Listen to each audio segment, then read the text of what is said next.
চলো তাহলে ভিডিওটার প্রথম থেকে শুরু।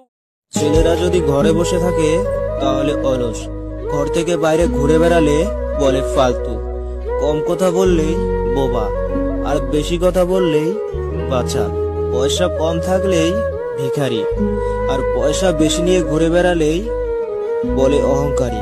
যদি মেয়েদের সাথে কথা না বলে তাহলে ইগো আছে, আর যদি সব মেয়েদের সাথে কথা বলে তাহলে চরিত্র খারাপ। হ্যাঁ ভাই, এটাই ছেলেদের জীবন।